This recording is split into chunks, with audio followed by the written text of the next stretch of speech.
Climate change is sexist.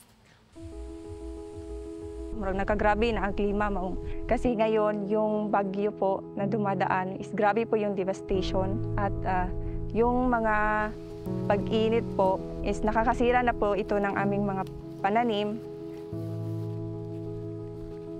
Tungod sa climate change, ang mga kababaihan diri is medyo naglisod na sila dahil po maaga na po silang gumigising at pupunta po sila sa kanilang farm.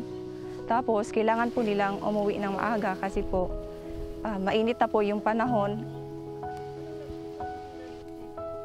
O kanang gamay ra bitaw ang ilahang income. Dili lang sa pagkaon. Then ban pang panginahanglan like mga ilahang mga sinina o kanang napasa pag-eskwela sa ilahang mga anak. Kinahanglan pod nga ang mga tao or mga kabataan pod is kanang maghimo og mga alternatives.